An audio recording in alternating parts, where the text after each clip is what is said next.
mengkaji atau tidak mengkaji. Iya, iya. Dan menurut saya sangat rugi seorang pengkaji akidah atau pemikiran Islam tidak melirik dan bahkan tidak mendalami karya-karya Ibnu Taimiyah.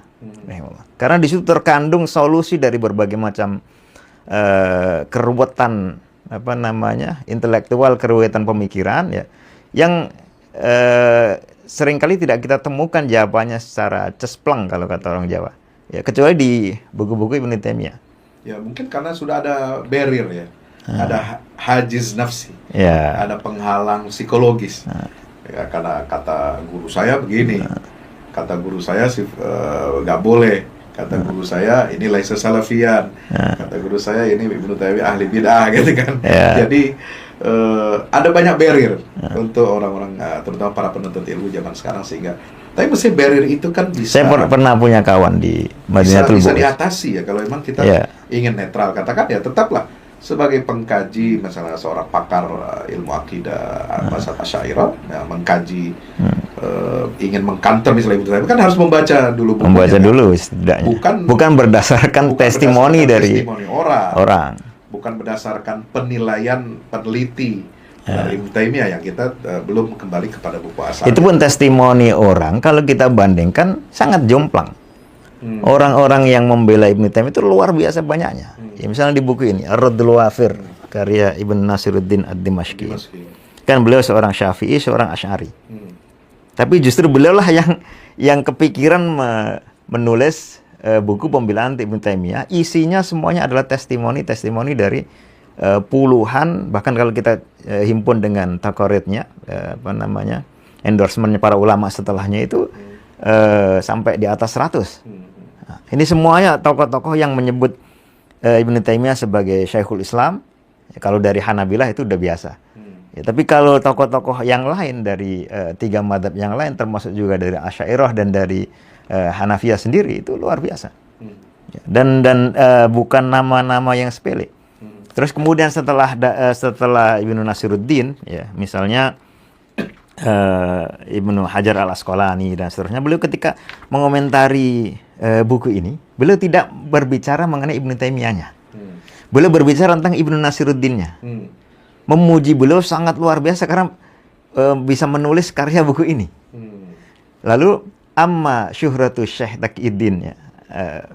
Adapun terkenalnya Ibnu Taimiyah dengan julukan Syekhul Islam fa asyhar minas syams. Tidak perlu lagi dibahas. Julukan beliau sebagai Syekhul Islam secara kelayakan dan secara diterimanya oleh para ulama, kata beliau tajri alal alsinatiz zakiyah. Sudah dipuji oleh banyak ulama yang lisan-lisan suci zaman dulu, zaman sekarang, bahkan kata Ibnu Hajar sampai zaman nanti. Walaupun sekarang ini mulai ada tulisan-tulisan yang menolak. Dia bukan Syekhul Islam. Ya tentu dengan mungkin ada pertimbangan tersendiri. Nah, sosok Ibnu Taimiyah ini sebenarnya secara biografi intelektual dan posisinya di tengah Hanabilah itu seperti apa, Ustaz? Ya, beliau kan salah satu tokoh besar ya, yang kalau kita baca bagaimana Hanabilah berinteraksi dengan beliau, bagaimana memposisikannya, memang di zaman itu beliau lah Hambali terbesar di masa itu. Gitu. Dan semua yang datang setelahnya itu angkat topi. Gitu. Ibnu Imad ketika menulis sejarah nyampe pada sejarah Ibnu Taimiyah mengatakan beliau ini adalah seorang alim yang luar biasa, balil mujtahidul mutlak, gitu, menurut beliau sendiri. Jadi beliau diposisikan oleh para Hanabilah, ya, apalagi kalau di era Ibnu Taimiyah sendiri ya, murid-muridnya ya, entah yang fokusnya di bidang fikih maupun yang lain ya, seperti Ibnu Qayyim, Ibnu Abdul Hadi, Ibnu Muflih dan yang lainnya kan banyak sekali. Itu luar biasa dan ini terus-menerus terjaga sampai setelahnya. Termasuk dalam bidang akidah.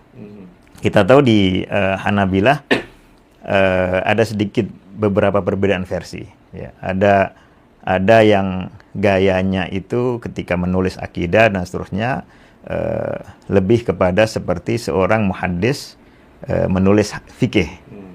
Ya, isinya adalah riwayat-riwayat dari para pendahulu, yaitu seperti Ibnu Battah, seperti Al-Ajurri, ya kadang-kadang juga seperti Ibnu Manda.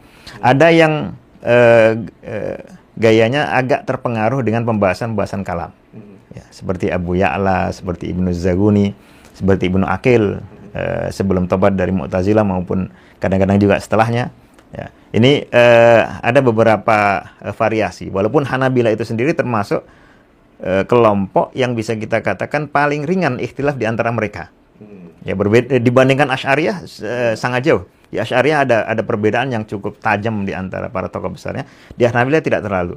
Nah, Ibnu Taimiyah datang kemudian mengupas itu semua, ya, kemudian memberikan penilaian. Ya, ada beberapa yang tidak disetujui dari paparannya Abu Ya'la dan Ibnu Zaguni, ya, maupun Abul Fadl At-Tamimi dan yang lain. Ada yang kemudian disetujui. Abu Ya'la sendiri ada beberapa pendapat lama yang kemudian beliau ralat sendiri.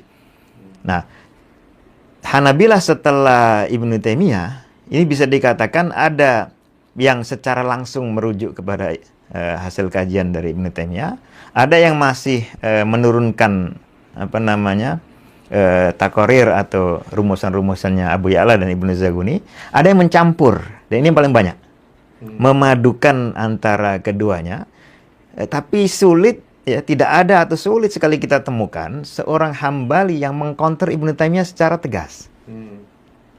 Yang ada itu adalah misalnya Imam As-Safarini, beliau ada mengambil beberapa rumusan dari Maturidiyah, dari Taftazani, ya, yang juga mengambil rumusan dari Ibnu Taimiyah, yang kadang-kadang mungkin agak sedikit berbeda, tapi tidak beliau analisis, ya, secara detail. Jadi memang analisis secara detail saya tidak, apalagi mengcounter. Adapun ketika bicara soal Abu Ya'la, ada beberapa perkara dari Abu Ya'la yang beliau tegaskan berbeda. Beliau bantah, dan bantahnya itu menyerap dari Ibnu Taimiyah. Nah, gambarnya semacam itu posisi Ibnu Taimiyah di dalam mazhab Hambali secara akidah. Kita belum bicara soal fikih. Itu. Baik akidah maupun fikih, beliau termasuk yang mu'tamad. Iya. Karena ada yang bilang di sebagian kalangan ya mengatakan Ibnu Taimiyah ini di mazhabnya sendiri tidak diakui. Itu seperti tadi, seperti kata Ibnu Imad, Ibnu Taimiyah ini di dalam mazhab Hambali sangat diakui. Mereka kalau bilang asy-syekh itu ya Ibnu Taimiyah. Ya. Jadi kalau sebelumnya itu kan Ibnu Qudamah dan kakeknya Abdus Salam, ya, Majduddin. Kalau setelah itu ya udah asy-syekh itu ya Ibnu Taimiyah atau Syekhul Islam. Gitu. Itu posisinya sangat tinggi, tapi dirasakan ini bukan hanya miliknya Hanabilah. Makanya balil mujtahidul mutlaq kata Ibnu Imad tadi itu. Gitu. Beliau ini gampangnya kalau bahasa anak sekarang ya mainannya bukan hanya di satu mazhab, dan memang itulah realitas yang ada di dalam karya-karyanya. Jadi ada ulama katakan di Al-Azhar mengatakan Ibnu Taimiyah tidak punya guru, itu gimana?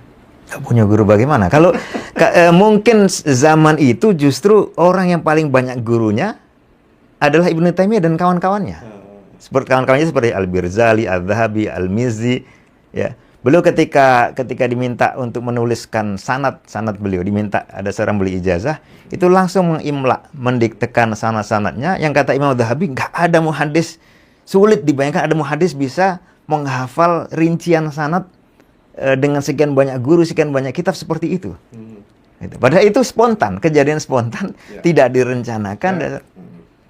Saya mendengar dialognya Syekh Ali Jum'ah itu kan bilang tentang Ibnu Taimiyah. Dia mengakui kecerdasannya, ketajamannya, tapi bilang sayangnya nggak gurunya. Ibnu Taimiyah itu hidup di keluarga yang semuanya ulama. Semuanya ulama ya. Bagaimana tidak ada gurunya? Guru hadis beliau Ibnul Bukhari itu muhadis terbesar saat itu, antara lain Ibnu Sayyidin Nas, itu orang terbesar saat itu. Di Makulat ada Ibnu Munajjah. Terus ayah beliau sendiri itu adalah pakar matematika, pakar aljabar pada masanya, termasuk ketika sudah pindah ke Damaskus. Baik. Kemudian saya ingin tahu ya, apakah Hanabilah itu kan kita kenalkan lebih kepada mazhab fikih ya. Orang menyebut Hambali itu kan mazhab fikih. Nah, apakah secara akidah Hanabilah ini memang mayoritas mutlak atau bahkan semuanya itu cenderung kepada mazhab salaf atau ahlul asar? Kalau bagi kalangan Hanabilah sendiri, mereka merasa bahagia dan karena mazhabnya itu bukan hanya mazhab fikih. Mazhab fikih sekaligus mazhab akidah. Oke. Kenapa disebut seperti itu? Karena Imam Ahmad bin Hambal sendiri adalah selain tokoh fikih, adalah tokoh akidah, gitu. Dan akwal beliau cukup jelas kalau dibandingin dengan tiga ulama yang lain, Abu Hanifah, Malik, dan Syafi'i rahimahullah. Ya. Lalu kemudian itu dijaga di dalam tradisi bermadzhab. Terlepas ada perbedaan tafsiran ya. Ada tafsiran versi Tamimiyun dan Abu Ya'la, ada tafsiran versi Ibnu Hamid, ada Jadi tafsiran Ibnu Battah. Itu tetap ada sanatnya juga. Tetap ada sanatnya. Ya.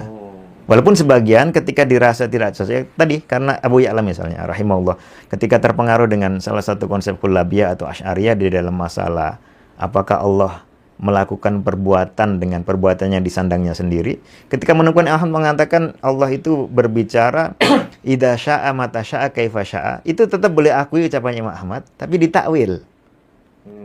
Ya kan? Idza sya'a isma'ana. Misalnya, artinya tetap dijaga. Yang tentang Quran itu qadim. Ya, tentang Quran itu apakah Allah bicara dengan ayat Al-Quran itu menghendaki dulu atau tanpa menghendaki? Ya, Imam Ahmad kan kaulnya jelas. Ya, Allah bicara ya idza sya'a. Ya, innama amru idza arada syai'an ayaqul lahu kun. Kun itu kan datang setelah iradah. Apa istilah qadimun nau wa ahad itu ya? Ya, ada kaitannya dengan itu. Sifat. Tapi inti poinnya adalah bahwa ucapan Allah, satu persatu ucapan Allah itu dikehendaki dulu baru diucapkan. Itu Imam Ahmad sangat tegas dalam masalah itu, dan dikatakan ucapannya dengan suara yang bisa didengar. Ini semua disepakati oleh Hanabilah. Tapi kemudian soal dikehendaki dulu atau tidak ini ada sedikit pengaruh doktrin kalam. Tapi itu diakui oleh Abu Ya'la. Artinya dalam akidah pun beliau memperhatikan ucapannya imam mazhab, lalu kemudian baru ditafsiri. Terlepas tafsirannya apakah akurat atau tidak ya. Yang itu hal yang sama tidak begitu kita temukan di mazhab-mazhab yang lain. Di mazhab Hanafi ada yang menjadi Mu'tazili, ada yang menjadi Karromi, ya, ada yang menjadi Maturidi. Ya, di mazhab Syafi'i ada yang menjadi Mu'tazili, mayoritas dari generasi belakang menjadi Asy'ari. Yang rujukannya ya nanti ke Abdul Malik Al-Juwaini, kemudian ke Al-Baqilani, ke Al-Asy'ari. Tidak kemudian menembus sampai ke Imam Syafi'i. Ya, imma karena Imam Syafi'i dianggap tidak meninggalkan karya akidah yang jelas, padahal sebetulnya ada.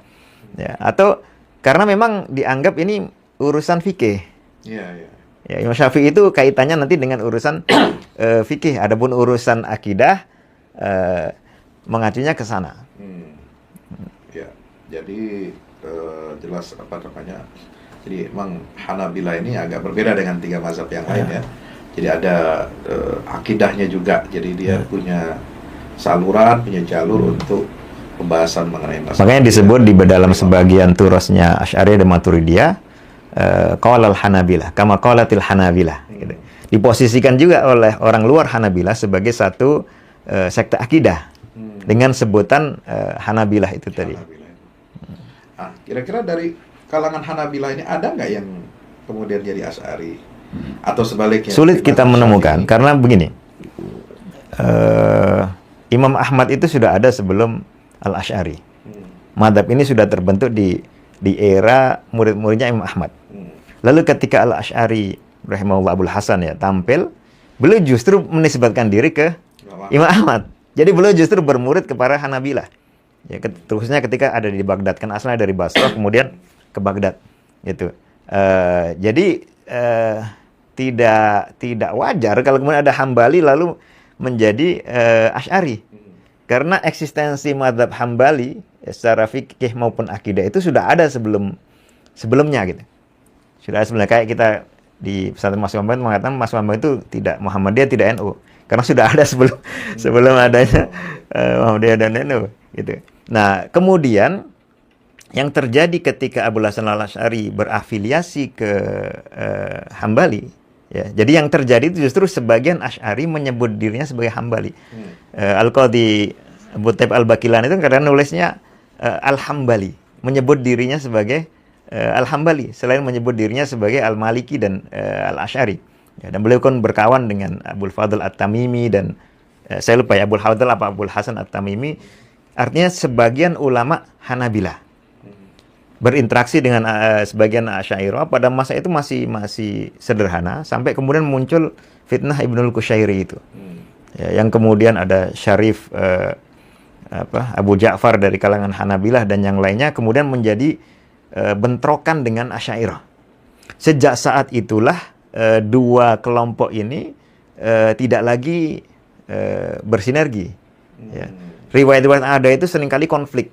Maka tidak heran kalau kita baca ucapan-ucapan Ibnu Aqil, ucapan-ucapan Ibnul Jauzi, Ibnu Qudamah, kecamannya terhadap Asy'ariyah sangat pedas.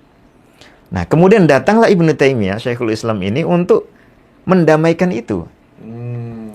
Beliau sendiri mengatakan orang dari dulu tahu fitnah Ibnul Qushairi ini sebelum Ibnu Taimiyah. Sebelum Ibnu Taimiyah, beberapa generasi. Itu yang membuat kenapa dua kelompok ini sangat pedas. Berkomentar dan seterusnya, konfrontasi. Ibnu Qudamah itu kan pimpinannya Hanabilah pada masa beliau.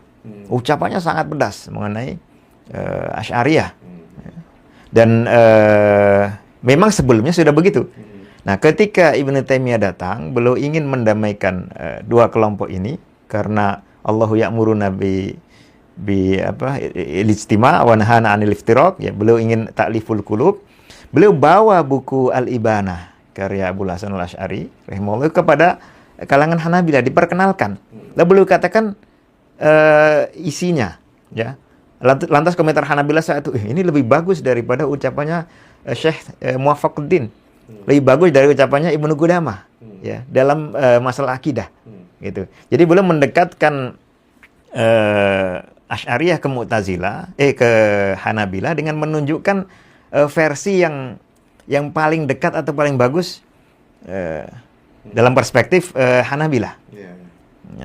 Sehingga kita bisa lihat setelah zaman Ibnu Taimiyah, ucapan para Hanabilah terhadap Asy'ariyah tidak lagi sepedas sebelumnya. Ada satu dua yang seperti Ibnul Mabrad dan lainnya masih pedas karena hazanah seperti itu masih ada, gitu. Tapi sudah sangat ringan. Jadi Asy'ariyah sekarang kok begitu? Tadi Anton bilang Ibnu Taimiyah ini ingin mendamaikan, ingin menyatukan. Tapi dari kalangan Asy'ariyah kok sepertinya kritikan bahkan hujatan yang lebih keras itu kepada Ibnu Taimiyah, ya, bukan kepada ulama yang sebelumnya yang lebih keras-keras itu. Ya, itulah anomalinya. Itulah anomalinya. Ya. Tapi kalau yang betul-betul serius menghujat, habis semua. Seperti Al-Kautsari, habis semua, bukan hanya Ibnu Taimiyah. Ya, Ibnu Qudamah, Abu Ya'la, Al-Bukhari bahkan. Ini yang istilahnya konsisten menghujat. Ya kena semua. Karena lebih banyak serangan mereka terhadap Asy'ariyah dibanding Ibnu Taimiyah. Ibnu sangat objektif, ya. Sehingga beliau pilah, gitu. Masing-masing tokoh itu punya penilaian sendiri-sendiri. Lalu pemikiran dia walaupun keliru itu satu hal, tapi kepribadian dia adalah hal lain, gitu. Bisa jadi kelirunya secara pemikiran sangat jauh, tapi secara kepribadian punya perjuangan yang baik, punya kemuliaan, punya jasa dan seterusnya. Ini diberlakukan bukan hanya ke Asy'ariyah, termasuk ke Mu'tazilah, termasuk aliran filsafat. Itu beliau sangat membedakan antara Ibnu Sina, Ibnu Rushd, Ibnu Malka, ya. Yang pertama karena lingkungannya itu Mu'tazilah, menyimpangannya agak jauh. Yang kedua Ibnu Rushd karena interaksinya dengan Kullabiyah lebih dekat. Ibnu Malka karena di Baghdad, interaksinya dengan Ahlul Hadis, penyimpangannya lebih kecil lagi. Dan kefanatikannya terhadap Aristotle dan yang lainnya lebih ringan, gitu. Istifadahnya dari akidah Islam lebih banyak. Kalau Ibnul Jauzi itu sering disebut di kalangan Asy'ari termasuk yang membela. Apa betul? Ya, tidak pernah. Fudhala'ul Hanabilah. Kalau dalam arti membela Asy'ariyah jelas tidak. Ibnu Jauzi sangat pedas, kita baca di Tarikh Al-Muntadham. Bukan hanya ke Asy'ariyah, ke figur Abul Hasan Al-Asy'ari sendiri sangat pedas. Terus yang itu isu kaitannya dengan Asy'ariyah. Ya. Adapun soal akidahnya sendiri, soal akidah beliau sendiri ini agak unik karena Ibnul Jauzi kan banyak karya-karya Dia beliau. menulis kalau tidak salah menulis kitab Daf'u Syubahit Tasbih itu. Ya, itu kan Dia untuk bukan membantah. Ibnu Taimiyah itu. Bukan. Bukan. Beliau kan jauh sebelum Ibnu Taimiyah. Jadi yang beliau bantah itu Ibnu Hamid, Abu Ya'la dan Ibnu Zaguni, para imamnya Hanabilah dari dulu sampai sekarang gitu. Dan menganggap ini mencoreng citra madhab dan seterusnya. Ya. Kemudian Ibnul Jauzi punya pandangan sendiri, ya, yang lebih banyak ke arah mentakwil sifat-sifat yang kemudian dikonter oleh para Hanabilah yang lain, ya, terutama para Hanabilah dari Damaskus, ya, Al-Alsi dan termasuk oleh Ibnu Qudamah, yang diceritakan oleh Ibnu Rajab, tidak diterima oleh karangan Hanabilah apa yang disebutkan layar taduna madhabahu fis sunnah, artinya fil akidah, gitu. Tapi Ibnul Jauzi sendiri tidak satu madhab. Kita bisa temukan misalnya. Jadi mungkin karena beliau memilih lebih banyak mentakwil, jadi sehingga diklaim oleh kalangan Asy'ari mungkin lebih dekat ke mereka. Lebih dekat. Ya, hanya faktor itu saja. Tapi mengkritik Asy'ari. Oh, ya, sangat pedas. Asy'ariyah kalamnya juga sangat pedas. Iya.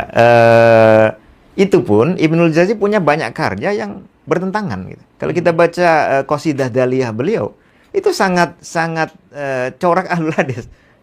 Dalam penetapan sifat, ya, wajah, tangan Allah dan seterusnya, sangat cerah hadis. Tapi kalau kita baca yang Daf'u Syubhat tadi, beda lagi, gitu. Lalu kadang-kadang kita baca yang arahnya berbeda lagi, gitu. Sehingga tidak bisa dijadikan sebagai patokan untuk kemudian diikuti sebagai rujukan di dalam madhab, gitu. Saya menjadi pertanyaan saya sejak lama, kenapa Asy'ariyah ini dan Maturidiyah itu bisa menjadi, katakan, diklaim sebagai mayoritas di tengah-tengah umat Islam? Apakah karena itu sejak kapan? Pertama saya ingin tahu siapa di belakangnya, maksudnya yang mengkondisikan dunia Islam, negara-negara Islam, umat Islam itu lebih cenderung menggunakan kitab-kitab Asy'ariyah.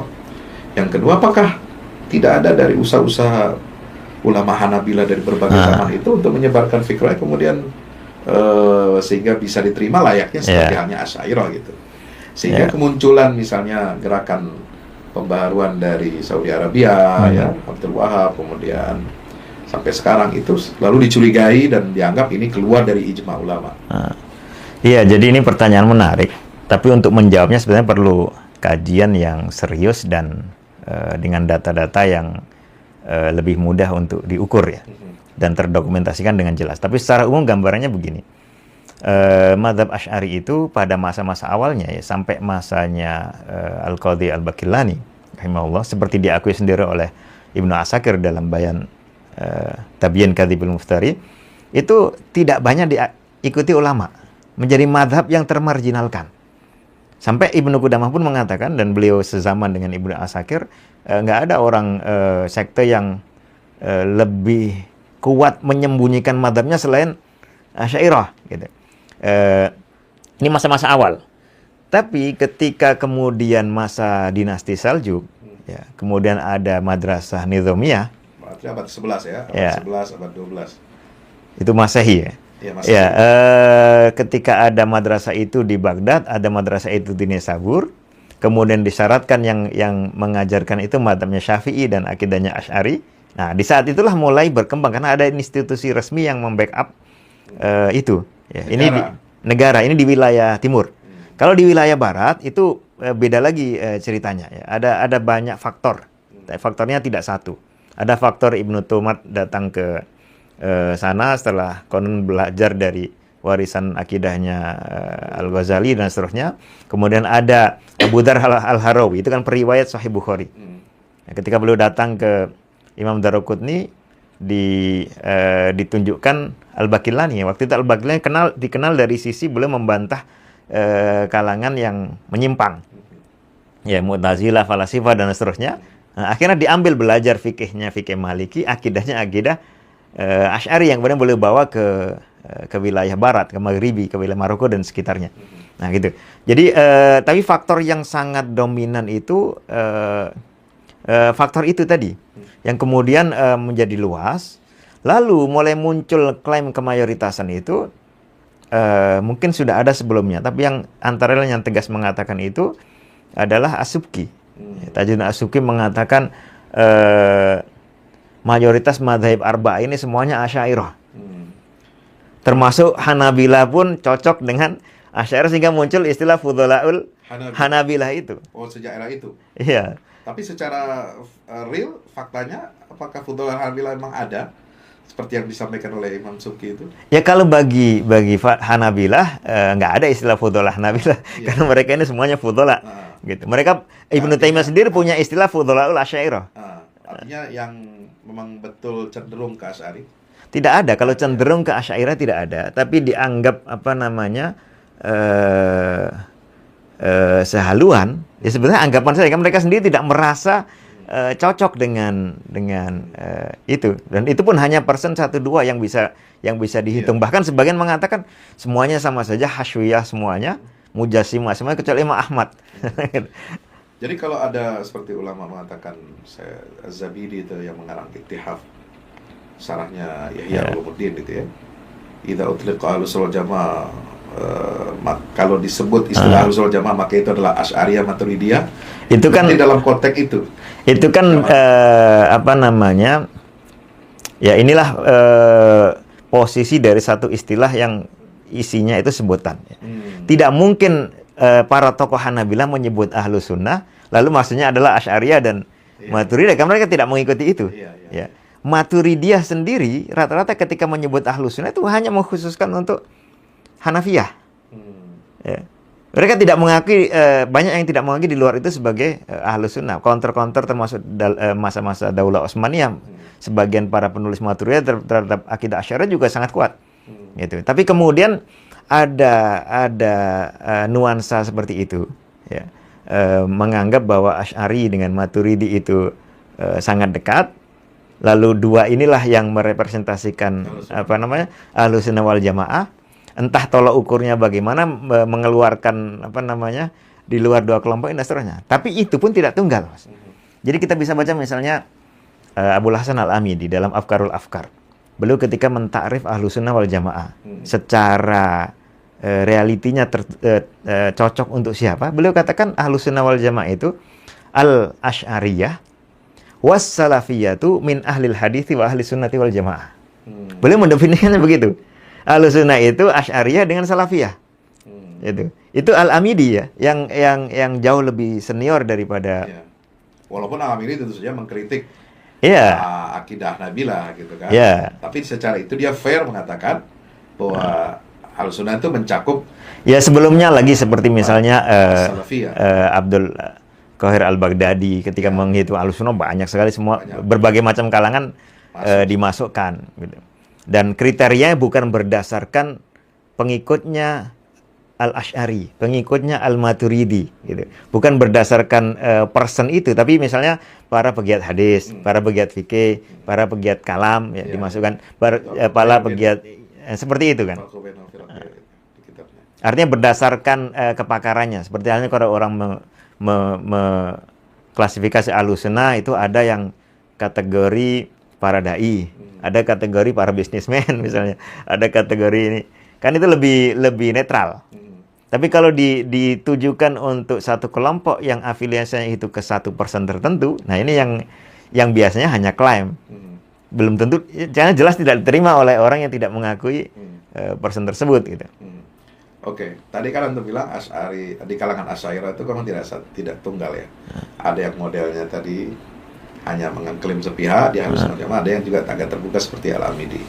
Kalau di Hanabilah sendiri, itu istilah Ahlussunnah wal Jamaah ini apakah hanya khusus mereka atau juga untuk seperti misalnya gini, ketika Safarini Hambali dalam Lawami itu kan mengatakan 3. Ahlussunnah itu adalah Asy'ariyah, kemudian Asy'ariyah dan Maturidiyah.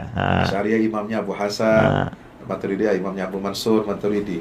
Itu definisi seperti ini dari pembacaan antum yang cukup panjang ya tentang Hanabilah, apakah itu diterima atau itu dianggap sebagai basa-basi atau itu dianggap sebagai takiyah bahasa Syiah gitu ya, itu bagaimana?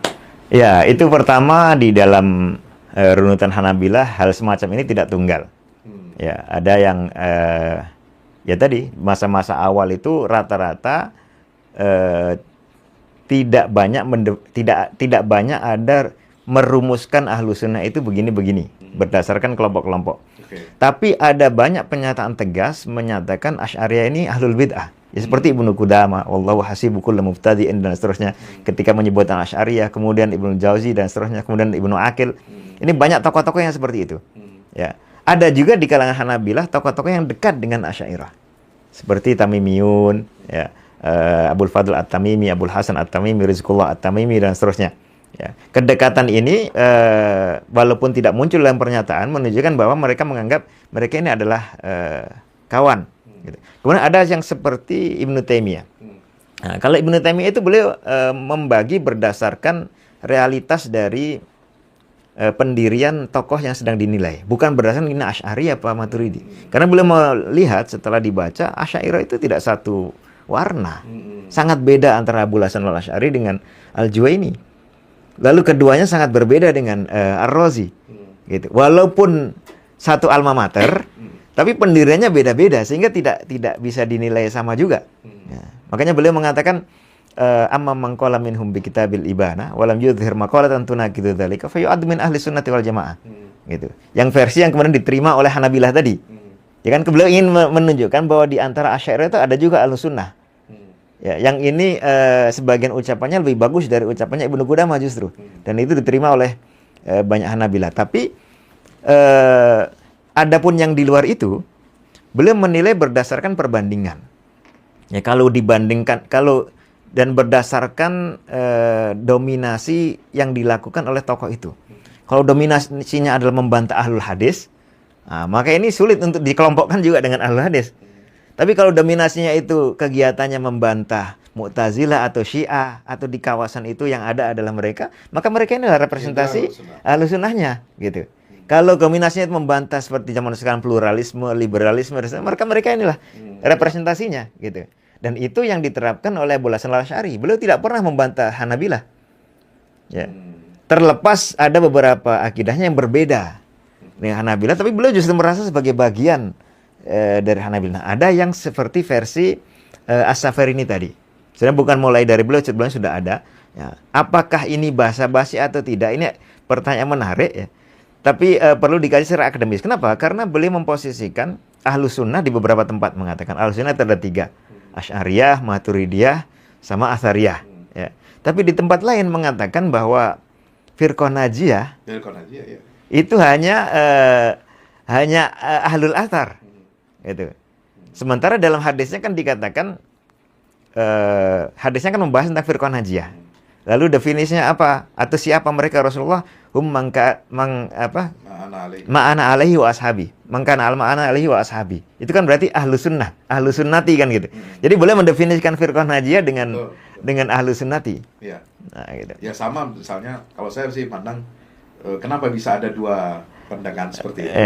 Yang satu untuk lebih ke internal, satu mungkin keluar supaya kelihatan lebih inklusif barangkali ya gitu ya. Jadi menarik memang. Kalau tafsiran yang populer itu, ini beliau mendefinisikan Ahlus Sunnah itu sebagai satu istilah. Ya. Istilah dalam arti memperhatikan juga kelompok-kelompok yang dinilai mereka ini semuanya muntasibuna ila sunnah kan gitu. Ya udah, kayak seperti orang Muhammadiyah seperti orang Muhammadiyah mengatakan NU itu aswaja. Apakah Muhammadiyah bukan aswaja? Kan gitu. Tapi ini sudah kadung menjadi satu istilah gitu, satu istilah yang diterima begitu saja. Iya. Nah, menarik ketika orang sekarang ribut tentang pembahasan masalah akidah Ibnu Taimiyah, kalau antum yang mengkaji, saya melihat kajiannya Ustadz Nidol ini tidak seperti kalangan Ustadz Salafi lainnya yang kadang-kadang cenderung terlalu textbook, tidak menggunakan menjelaskan tentang historiografi, sejarah, kemudian perbedaan-perbedaan tadi di kalangan Hanabilah. Akhirnya kan lebih cenderung menimbulkan polemik. Allah itu begini, Allah itu begitu, ya, sehingga dipahami oleh awam, dianggap bahwa ini akidah yang menyimpang atau sesat gitu ya. Nah, sebenarnya rumusan atau mazhab akidah Ahlul Athar ini dalam konteks zaman modern ini relevansinya itu seperti apa itu? Ya, kaitannya dengan apa namanya keperluan zaman ini terhadap konten itu atau seperti apa? Iya, jadi begini, saya melihat begini, dulu ada yang namanya kan Islamisasi ilmu pengetahuan. Islamisasi ilmu pengetahuan itu dipopulerkan oleh tokoh modern ya. Yang satu mengambil inspirasi dari Al-Ghazali, seperti Syekh Naqib Al-Atas dengan isteknya. Kemudian yang satu Triple IT itu Ismail Faruqi katanya mengambil dari Ibnu Taimiyah. Nah, ini relevansinya apakah memang seperti itu? Kalau begitu kan ada sebenarnya ada apa ya? Ada benang merah yang sama. Gitu, bahwa saya melihat ada tiga relevansi yang kuat ya. Yang pertama adalah akidah Ahlul Athar ini kan memang maurus, diwarisi secara jelas, semua ada sanadnya ya. Akidah-akidah yang ditulis oleh para ulama sejak zaman tabi'in, Sa'id bin Jubair, kemudian yang setelahnya misalnya Imam Auza'i di Syam, Imam Ibn Uyainah di Mekah, Imam Sufyan Ats-Tsauri di Kufah, Imam Malik di Madinah, itu kan semuanya sampai ke kita secara jelas diruntuhkan sanadnya. Apalagi generasi setelah itu, ya, Imam Syafi'i, Imam Ahmad, terdokumentasi dengan baik sekali. Ibnul Mubarak, ya, di sebelah yang lebih timur lagi, kemudian murid-muridnya Imam Ahmad termasuk kawan-kawan beliau, ya, Ibnul Madini, kemudian Yahya Az-Zuhli, kemudian Qutaibah bin Sa'id, gurunya Imam Bukhari, kemudian Imam Bukhari sendiri, ya, kemudian generasi setelah beliau seperti Ibnu Huzaimah, Imam At-Tabari dan seterusnya. Ini semuanya kan terwarisi secara jelas. Yang ini model seperti ini tidak kita ketemukan di kalangan kalam dan falsafah. Iya, mutakalimin dan falsafah rata-rata ya. Rasio. Iya, dan bukan hanya rasio, secara satu kelompok. Iya. Ya, yang melanjutkan. Kan mutakalimin ada kelompoknya yang afiliasinya nama orang. Misalnya Asy'ariyah, Maturidiyah. Itu memang ada rumusan, ada warisan yang sampai sanadnya ke Abu Hasan Al-Asy'ari, sampai sanad ke Maturidi, sampai sanadnya ke Ibnu Karram, sampai sanadnya ke Ibnu Salim, yang Salimiyah dan Karramiyah dan seterusnya gitu. Tapi sudah di atas itu sulit. Sehingga ketika orang ingin menyambungkan sanadnya Asy'ariyah, ada yang versi disambungkan dengan Abu Ali Al-Jubai, ya, Mu'tazilah dan seterusnya. Ini yang dipopulerkan sebagian kalangan di Indonesia. Ada yang dilarikan ke yang jurusannya Ahlul Hadis, ya, ke Zakaria As-Saji, kemudian ke murid-muridnya Imam Syafi'i dan seterusnya, gitu. Nah, ini satu hal. Jadi menjaga warisan akidah, sebagaimana juga menjaga warisan Al-Quran, menjaga warisan hadis, menjaga warisan fikih, ini kan tetap relevan sampai zaman sekarang dan seterusnya. Ya, itu hal yang tidak khas zaman ini. Itu yang pertama. Yang kedua adalah, jadi al-isnadu minad-dinnya itu ada. Ya, ada dan itu menjaga itu. Kalau tidak, kalau hanya dengan versi mutakalim misalnya, tidak terlalu ada urusan untuk melestarikan tradisi, langsung dibahas poin-poinnya, menjadi sulit untuk otentisitas sampai kesejarahan zaman dulu. Kalau Ahlul Athar seperti Imam Bukhari itu menulis akidah, ya, belum punya buku akidah kecil. Beda dengan yang di Sahih Bukhari, beda dengan Khalqu Af'alil Ibad. Itu belum sebutkan dulu siapa saja guru-guru beliau yang sudah belajar dari daerah Merv ini, dari daerah Baghdad ini, dari daerah Mesir ini, dari daerah Mekah, Madinah, ketemu dengan ini. Kulluhum semuanya sepakat dengan akidah-akidah ini. Nah, ini kan betul-betul cara mewariskan akidah. Ya. Untuk argumentasinya boleh sebutkan di Khalqu Af'alil Ibad, boleh sebutkan di Sahih Bukhari sendiri dan seterusnya. Tapi untuk menjaga kontennya dengan cara bersanad itu tadi. Lalu yang kedua adalah soal metodologi. Nah, khususnya kalau kita bicara soal Ibnu Taimiyah, karena beliau pakarnya di antara kalangan ahlul hadis yang membahas ini. Ya. Metodologi bagaimana menguji kebenaran satu statement. Metodologi mengenai bagaimana memverifikasi, ya, keotentikan kalau dia adalah informasi. Ya, beliau terkenal punya banyak kaidah-kaidah, misalnya mengatakan al ilmu itu imma naklun musaddaq wa imma bahthun muhaqqaq. Gitu. Imma dia kalau bukan informasi yang valid, ya dia adalah kajian yang akurat, kan gitu. Terus nanti dirumuskan kajian akurat itu bagaimana sebenarnya. Nah, metode ini terus berlangsung sampai sekarang tentunya. Termasuk apalagi kalau digunakan untuk islamisasi ilmu pengetahuan, untuk memilah sesuatu yang wafid yang datang dari luar ini, kan kita pilah mana yang kira-kira cocok, mana yang enggak. Dan beliau juga sudah melakukan itu, dipilah dari warisan Yunani ini mana yang cocok, mana yang tidak. Lalu tidaknya seperti apa, argumentasinya bagaimana. Ini kan hal semacam ini berlaku, misalnya kita zaman sekarang ingin memverifikasi warisan IPA dan IPS. Ya, teori-teori dalam biologi misalnya, teori-teori dalam fisika, mana yang kira-kira berbenturan dengan akidah Islam, dengan mana yang tidak. Ya, teori dalam dalam IPA misalnya, dalam biologi masuk ke evolusi makhluk hidup, masuk ke evolusi manusia misalnya. Ya, manusia yang katanya dulu dari primata lama, kemudian mamalia lama itu berasal dari reptil, reptilnya dari amfibi, amfibinya dari ikan, ikannya dari satu sel yang tiba-tiba terbentuk saja di atas lautan. Ini pertama diuji secara akidah Islam jelas bertentangan. Yang kedua secara sains pun sangat bermasalah, gitu, karena argumentasinya tidak jelas dan tidak ada observasinya, hanya hipotesis saja. Misalnya, ini produk yang kedua, metodologi. Lalu yang ketiga adalah warisan yang sifatnya itu mungkin adab ya. Bagaimana berinteraksi dengan, bagaimana menilai satu kelompok, bagaimana menilai satu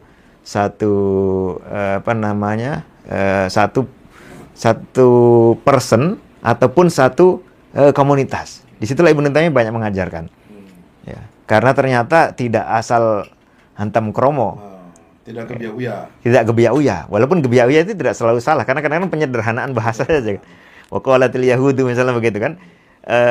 Karena sedang posisi dalam menyoroti satu perkara. Tapi kalau kita mau lebih detail, ya harus menghargai pihak yang ketika itu punya jasanya dihargai, tapi sisi kelirunya. Ini kan sangat relevan untuk zaman sekarang ketika kita berinteraksi dengan berbagai macam keributan tapi banyak yang mempertanyakan atau mempersoalkan, ngapain sih relevansinya apa gitu membahas masalah Allah itu ada tangan ya, kemudian wajah, apakah dengan takwil, apakah dengan isbat, apakah dengan tafwid gitu kan di era sekarang seperti itu. Ya itu tadi. Jadi kalau hal-hal seperti itu kan sebenarnya Ibnu Taimiyah sendiri kalau tidak salah, saya pernah baca, itu kan juga mengatakan bahwa rincian masalah akidah kan tidak ditetapkan sendiri langsung oleh Rasulullah SAW. Artinya ya dibiarkan seperti itu ya secara global gitu ya, tidak dirinci sehingga harus kepada satu pemahaman. Kalau tidak pakai pemahaman ini maka yang lain yang itu pasti sesat dan salah gitu. Bukan seperti itu. Begini gimana? Ketika ada orang pertanyakan, ya udahlah, sekarang ini kan persoalan kita ini dengan malahida, orang ateis, dengan orang liberal yang ingin menghancurkan syariat dan menghancurkan akidah gitu kan. Kenapa kita masih sibuk bahas masalah-masalah yang... Jadi ada dua aspek kan selalu dalam akidah, dan ini sering disebutkan oleh Dr. Mustafa Hilmi ya, ketika beliau membahas soal metodologi metode Ibnu Taimiyah dan seterusnya. Ada janib bina dan ada janib hadm. Ya, ada sisi aspek konstruksi, ada aspek dekonstruksi.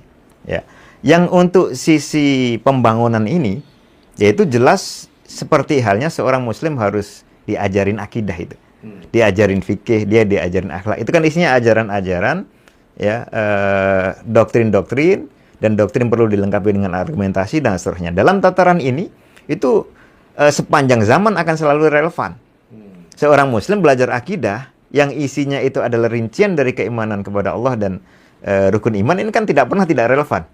Ya, bagaimana seseorang tidak punya wawasan mengenai pihak yang dia sembah setiap hari, mengenai pihak yang dia pelajari setiap hari dan seterusnya. Betul. Untuk aspek ini.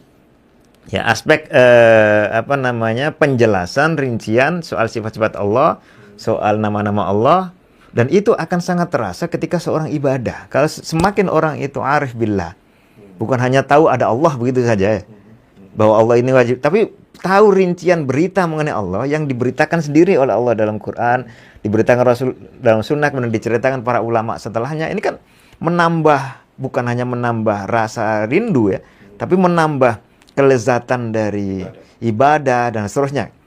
Salah satu pembahasan mengenai Allah ada di mana kan begitu. Masa ibadah sekian lama tidak kenal Allah di mana, tidak tahu yang diibadahi di mana dan seterusnya. Kalau untuk perkara yang memang tidak dijelaskan, nggak masalah. Itu memang justru tidak perlu untuk dicari. Tapi kalau sudah dijelaskan, ini berarti ada gunanya kan kita dijelaskan. Ketika dijelaskan Allah turun sepertiga malam ke langit terdekat, kemudian mengatakan siapa yang mau minta ampun aku ampuni, siapa yang mau minta apa-apa aku beri. Itu ketika kita memahami itu ya dengan pemahaman yang benar, itu ketika melakukan ibadah sangat sangat terasa. Ya, ini Allah sedang mendekat ya, entah dengan cara yang bagaimana sesuai dengan keagungannya, lalu kemudian menyapa kita. Ya kan? Karena kita tidak mendengar langsung ucapan Allah, kita tahu melalui hadis itu. Nah, hal-hal yang isinya nutrisi-nutrisi ini jelas relevan sepanjang zaman. Lalu aspek kedua adalah bantahan terhadap yang berbeda. Nah, inilah yang bisa berubah dari zaman ke zaman. Kalau konteksnya kita hidup di masyarakat yang banyak melakukan syirik misalnya, maka bantahan terhadap syirik relevan. Kalau kita hidup di masa yang banyak orang mengingkari keberadaan Tuhan, bantahan mengenai wujudullah, mengenai perkara wujudullah ini sangat relevan. Dan begitu. Lalu kadang-kadang tiap orang punya lingkungan yang beda-beda. Ada lingkungan yang memang setiap hari bahas ini. Gitu. Itu relevan bagi dia. Ya kan? Karena dia harus tahu yang benarnya mana sih. Kalau orang meributkan ini, sementara saya perlu punya sikap, saya perlu relevan bagi dia, walaupun tidak relevan misalnya bagi orang yang sedang mempertahankan tanah air, membela dari Zionis misalnya. Jadi aspek-aspek yang berisi bantahan ini kan sesuai apa namanya kondisi. Tapi aspek jadi dosisnya lah. Iya, dosisnya. Ada nutrisi, ada obat kan gitu ya. Kadang-kadang obat itu kan yang paling asas, ya kan, untuk menghilangkan penyakit. Yang lain itu kan kayak vitamin, itu membuat kita lebih baik tahanan tubuh, ya kan. Nah, itu jadi disesuaikan dengan dosisnya. Kadang-kadang ini sering muncul di pertanyaan masyarakat. Ini pembahasan begini-begini tuh nggak selesai-selesai gitu. Kapan kita mau majunya? Orang udah ke bulan, orang udah kemana? Ayat membaca ayat-ayat kauniyahnya itu sudah luar biasa, sementara kita masih berkutat pada ayat-ayat sifat yang itu sendiri sangat sedikit kan di dalam Al-Quran gitu ya. Kalau saya melihat begini, ada kalau sebagai pengkaji ya, ada dua hal. Kalau kita sebagai pengkaji tidak ada istilah kebanyakan. Hampir semua ilmu itu kita tahu. Memang ilmu ini kan punya prioritas, mana yang lebih penting, mana yang tidak. Tapi kadang-kadang prioritas itu tidak bisa kita ketahui sebelum kita pelajari. Setelah kita pelajari baru kita tahu nih mana yang urgen, mana yang kurang urgen. Gitu. Itu kalau dalam konteks kita mempelajari perkara-perkara ini. Tapi ketika menyampaikan ke publik, nah inilah yang diperlukan penyesuaian dengan kebutuhan, keperluan dan kondisi gitu.